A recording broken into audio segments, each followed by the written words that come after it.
આજે તો વાડીએ એકદમ બનાવી નાખો દેશી પ્રોગ્રામ હો ભાઈ, ને એમાંય ભાઈ અમારું ગામડાનું ફેવરેટ હો ભાઈ, રીંગણો ને ઓળો હોય એટલે કાંઈ ઘટ્યા.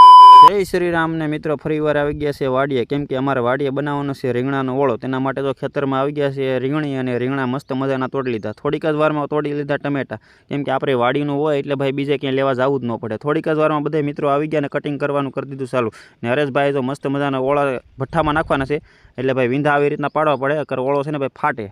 વાડીએ ઓળો બનાવવાનો હોય ને એટલે રીંગણાને આવી રીતના ભઠ્ઠો કરીને ભઠ્ઠામાં શેકવાનો હોય. તો પકાભાઈને છે ને ભાઈ રીંગણાનો ઓળો મસ્ત મજાનો બનાવતા આવડે, અને રીંગણા શેકતા પણ આવે છે. ને બાજુમાં હરેશભાઈ તો મસ્ત મજાનું ડુંગળીનું કટિંગ કરે છે, ને સાગરભાઈ ટમેટાનું કટિંગ કરે છે. ભાઈ આવી રીતના પ્રોગ્રામ બનાવવાનો હોય ને એટલે બધાને કામ કરવું પડે. થોડીક જ વારમાં અમારે જે ભઠ્ઠામાં રીંગણા નાખેલા હતા એ મસ્ત મજાના આમ જુઓ તમારે શેકાઈ ગયા છે, કંઈ ઘટેની શેકાઈ ગયા છે.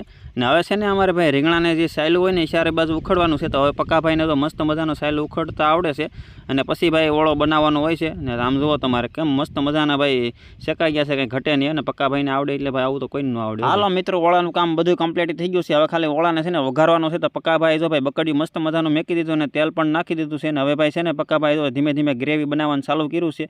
ભાઈ ગ્રેવી બનાવવા માટે ભાઈ તો ટમેટા નાખ્યા, ડુંગળી નાખી ભાઈ, ને બધું આવી રીતના પકાભાઈને ખબર હોય. આપણને ભાઈ કાંઈ આવડે નહીં, આપણને કંઈ ખબર ન હોય, એટલે ભાઈ પકાભાઈને છે ને ભાઈ બહુ મસ્ત બધું બનાવતા આવડે છે. ગ્રેવીનું કામ પતી ગયું એટલે પકાભાઈ તો મસ્ત મજાનો ઓળો લઈ લીધો છે ને ભાઈ, આમ જુઓ તમારે ગ્રેવીમાં નાખે છે ભાઈ. કંઈ ઘટે નહીં એવો બન્યો છે, ને બધા મિત્રો જોવે છે કે ભાઈ પકાભાઈ ઓળો બનાવ્યો, કંઈ ઘટે નહીં એવો બનાવ્યો. હવે ભાઈ ભૂખ લાગી એવું ભાઈ, આમ જુઓ તો ખરા ઓળો એવો બનાવ્યો ને કે તમને જોઈને પાણી આવી જાય મોઢામાં. આમ જુઓ કંઈ ઘટે જ નહીં એવો ભાઈ, જુઓ તમારે.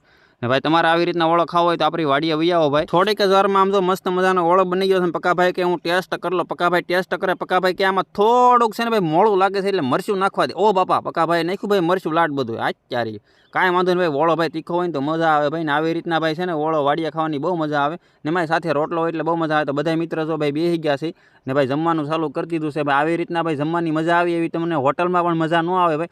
તમારે જો આવી રીતના જમવું હોય તો ભાઈ આપણી વાડીએ વહી આવજો ભાઈ. ને ચલો મિત્રો, બાય બાય. આજના માટે એટલું જ હતું. ને મિત્રો યાર ફોલો કરતા જજો. તમે યાર ફોલો નથી કરતા, ફોલો તો કરો યાર.